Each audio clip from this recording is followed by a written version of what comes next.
Once upon a time, there was a girl named Wendy. Wendy believed her favorite character, Peter Pan, really existed, while everyone said Peter Pan was not real. Then one day, while Wendy and the children were in the nursery, Peter Pan appeared. Upon hearing Wendy say that she would become an author the next day, Peter Pan, who took pity on Wendy, tried to take Wendy and the children to the Neverland. A floating island no one grew up, and no one became an adult. A place where one could remain forever childhood.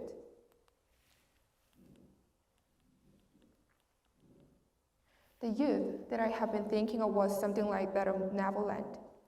I wanted to remain in youth, a middle school student forever, as during that time, I felt I was much more ready and proud that I was to attend Mitchell Hall Foreign Language High School. I wanted people to think of me back in middle school because I believe that that was the most perfect time in my life. However, as I was approaching the adulthood, I started asking myself whether the Neverland, which was a place frozen in time, was truly a paradise for the youth. Perhaps some of you and many of you are also holding on to your middle or high school memories, cherishing the person you were at the time, wishing to remain in that way forever. However, I've come to realize that there is a limit to my past self. And if I remain trapped in those memories, I cannot move on. Now I understand that is what's called Peter Pan syndrome. Peter Pan syndrome, also known as a Peter Pan complex, refers to a psychological condition in which a person has difficulty accepting other responsibility and behaving in a mature manner. Individuals with Peter Pan syndrome may exhibit traits such as impulsivity, irresponsibility, a lack of commitment, and a fear of intimacy. They may avoid taking on responsibility, such as holding down a job or such as maintaining relationships. And instead, they may prefer engaging in activities that provide instant gratification and pleasure. While the term is often used in a light-hearted manner, it can have serious implications for one's life and relationships. Peter Pan syndrome can lead to feelings of dissatisfaction, loneliness, a lack of fulfillment in one's personal or professional life. It is also associated with the underlying issues such as anxiety, depression, and low self-esteem. At first, I simply find it interesting as it seems to refer to adults who refuse to acknowledge their adulthood. However, looking at the definition of the term, I began to see my own reality. It's that Peter Pan syndrome starts in adolescence, where irresponsibility, anxiety, and gender role conflicts begin to surface. And if these characteristics persist into adulthood, they become deeply ingrained and hidden behind a facade. Rather than labeling adults as having Peter Pan syndrome, the problem can arise in people as young as adolescents. Adolescents with the Peter Pan syndrome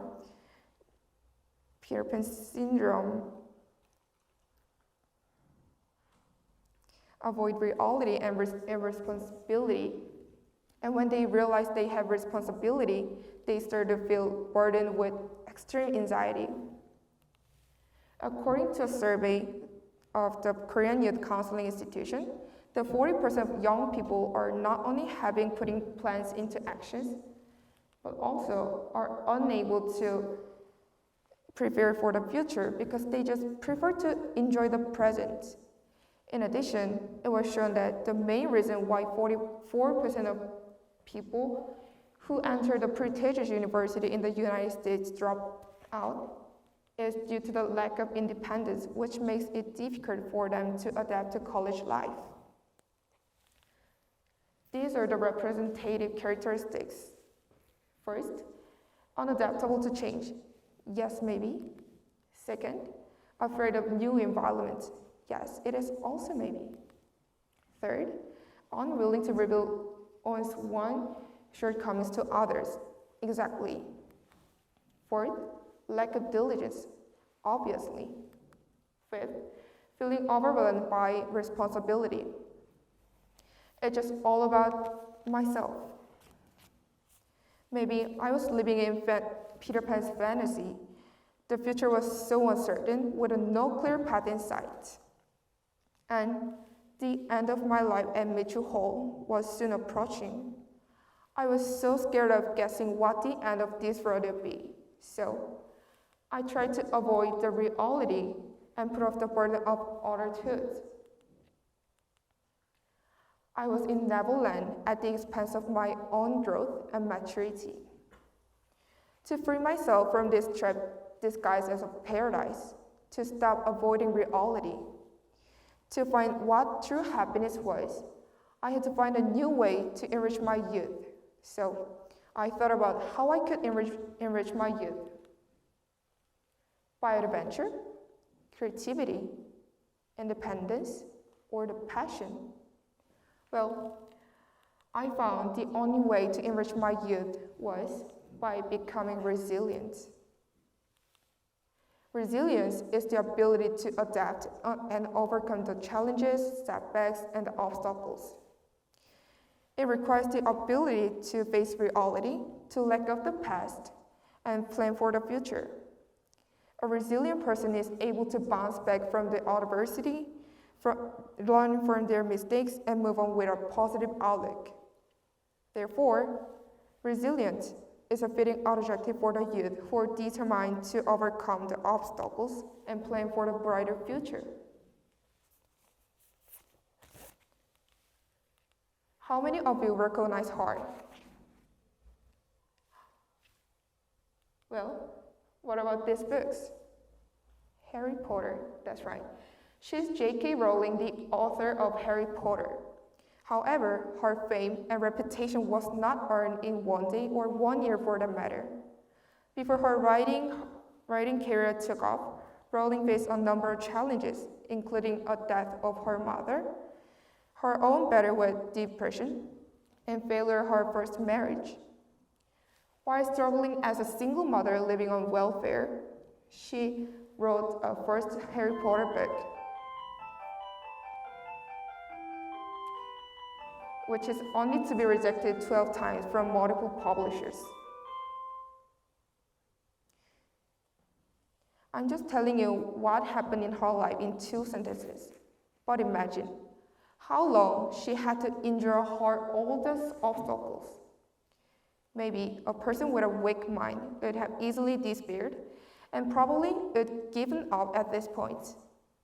However, Rowling ploughed on. Finally, she was able to deal with a publishing company, and Harry Potter went on to become one of the most successful novels. Now, that is resilience.